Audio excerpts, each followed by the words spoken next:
Yo, what's going on? What's going on? It's Terrell, Hall of Fame, D-Line, tbkc, and all that sweet, beautiful, wonderful shit. Every time I come on the screen, I get older and older. Gray beards start coming in. I'm cutting this shit off as soon as I get home. But I tell you what, I get challenged a lot, so I take the challenges the best that I can. And I'll tell you this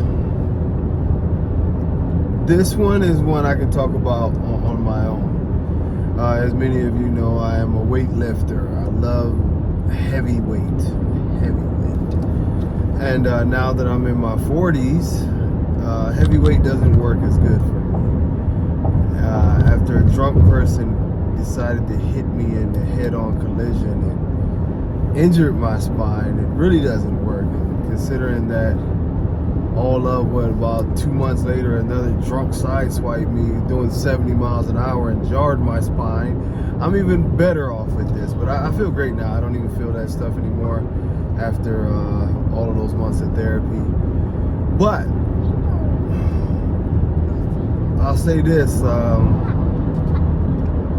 neurological issues. And on the other side of the highway, there's a semi on fire going down the highway. Pretty damn interesting. But literally, it was a semi on fire. But I'm in the slow lane. But a lot of people are asking us about why do I always say that instead of just describing the high rear as just a structural problem, why do I always call it a health problem? And I've said this quite a few times, and I do understand that most of you do not watch all of the videos, so we'll go back over this. Every time let's say the grand majority of the time that you go into confirmation is actually written the way it's written because it goes hand in hand with health. So when we start talking about the high rear throws off some medical symmetry in many ways. Because the way the dog's back is supposed to lay or lie, however you want to say it, is level or a slight tilt to the back. Now that slight tilt to the back is very great because the dog is thriving and driving from the rear end, driving from the shoulders, very, very even weight distribution, which comes up through the rib cage, and it's carrying its weight very, very well when it's in movement. The problem in lies is when you elevate the rear, the spinal cord does an unnatural tilt, and you see it in the back, where the back of course has that dip in it, and that unnatural tip or tilt, however you want to say it, it causes a weight distribution issue. It also causes an impact issue on the spinal cord, because when the dog now starts to drive, right, and I'm talking about, just push the force from the back, that force of course comes through the back area. The last thing that we would generally want is then I just seen a guy on the side of the highway. I don't know where he was walking from, but he had no shirt on and he just laid down on the side of the highway as if he was in pain. Okay, maybe it was his spine. God bless him, brother. But anyway, Alabama. But the problem that you don't want to run into is this, okay? You don't want to run into the spine taking impact. In the animal, namely a dog of what we're talking about, by changing that angle, the spine is aligned to take an impact. A lot of times when you think about the way these dogs move and things shift, what is starting to happen is that impact would actually not come towards the end of the spine, the tail area, butt area. It would actually be right there where the back dips at. And instead of that force traveling smoothly into the shoulder areas, you have a lot more weight and a lot more force coming down the vertebrae of the spinal cord. Now, of course, you can have compressions in the vertebrae. You can have all kind of different irritations that will lead to other neurological issues. As we all know, our spine is pretty much our information transport center from our brain to the rest of our body, and that includes our pain sensors and many different things. And this is why you take a person, if they do have a slight back injury that involves the spine, they'll tell you that it can make every part of their body go wacky, as they'll feel it sometimes in their leg, and the actual damage is in the spine. Now, we could go into like being super medical here, but basically, let's just keep it simple. The reason that you don't want a high rear, the reason that you do want a level and a steady top line, is strictly to distribute the impact from steps, the impact of the force that comes from the rear legs that are driving forward. You want no issues of weight on that spine. This is very, very, very important. It's a must. You know what I mean? My guy Memo just hit me while we was riding, but the thing of it is that we have to come to a strong understanding that a year of unnecessary compressions to a dog's spine can start to cause many different issues. Look into it, because many people always think that I'm being over dramatic. You can have, issues with the organs because of damage to the spine. You can have issues of the, and we've seen this happen before, where it seems like the dog's legs are going limp, or they'll walk and the dog's legs go out, or we start to notice that the function in the rear legs is not quite as good. A lot of times we focus directly on the area that we see being affected, but it's actually a neurological issue. One of the biggest problems with a dog, and especially these dogs, is they don't talk.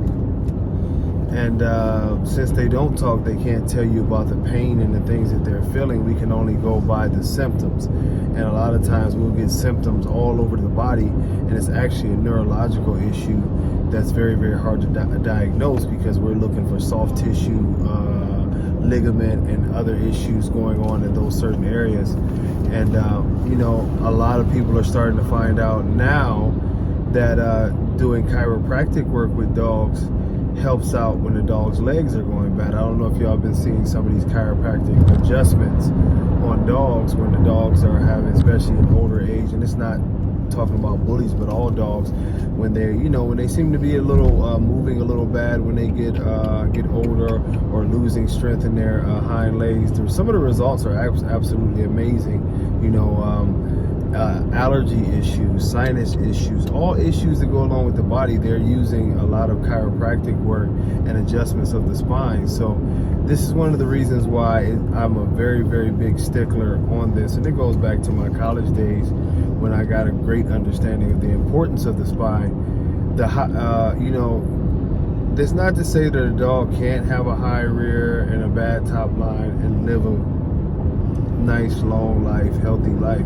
It's not to say that that's impossible, but in dogs that are built for power, that are built for size, that are built for the things that they're built for, one of the things that you are very, very, very high at risk for is going to be those issues that come along with spinal damage and neurological issues and all of those different things. And so therefore, the very first precaution that we can take as those of us who want to be breeders is to make sure that spine is laying level, horizontal, not having that slope or that tilt that will put a constant amount of extra pressure on there, from these very, very muscular and heavy dogs. And trust me, if you want to do all the reading, read up on spinal injuries, issues that come from from spinal injuries or spinal discomfort, compressions of the spine, and you'll see that it affects the dog's overall health. And this is one of the reasons why I'm a stickler for it, and I'm going to continue to be. Some of y'all will laugh at this, but I do believe that there's a correlation between the way our dogs are built and the way that they die. You know, so many issues that we could go into about the breathing issues and all the other issues that come along with these dogs, and we laugh it off because we think it's just all cosmetic. Well, you have to remember that God is a beautiful God, and everything that he creates has purpose, and the dog is supposed to be built a certain way, like we're supposed to be built a certain way, because it's the architecture of health. You know, your knees are built a certain way because it helps them to support your body weight. You know, the ankles, and it's no different for a dog. We are built a certain way to fit comfortably. Have you ever gotten a rock in your shoe? Something that small can cause a lot of issues. A person's leg being a half-inch shorter can destroy the opposite hip and the knee because of the contortions that they have to do just to compensate for that half an inch. These are things that we all know, but we try to ignore for the sake of our own egos. You know what I mean? These dogs need to be built the proper way. We're going to have more seminars to talk about, you know, the anatomy of not only dogs but some animals, as we might be, you know, seeing some goats and different type of animals like that at some of our shows from time to time. And I think it's all relative. It's not something to say, oh, we're gonna be breeding goats now. But I think animals, throughout my journey of wanting to be a veterinarian and wanting to be a breeder and everything else, I've learned a lot that it all correlates to each other, and health is everything. So this is the reason. Oh, you're disgusting. My baby does this thing where she fakes like she wants to kiss me and she licks my lips. You're disgusting. You're disgusting. You're disgusting. Ice cream. Yeah, I'm gonna get you some ice cream. Ice cream cone. Okay, y'all see, I'm busy now. You know, but you know, we'll talk more and more about these situations of the spine. I think it's very oh yeah, you got nice muscles. I think it's very, very important that we do what we need to do to protect the dogs, protect the future of the dogs, and take the high rear situations and some of the other health issues that I talk about and that we talk about very, very seriously. We'll go more into that on Sunday. Until next time, God bless y'all. Thank y'all for all your love and support. I will put the Cash App link on there. Thank you for the beautiful people who sent me messages and asked for that link. To support myself and the page, and maybe get the baby some ice cream. I don't know. but if you don't do nothing else, please hit like, please hit subscribe, and we're gonna keep it moving. Until next time, much love. God bless. Peace.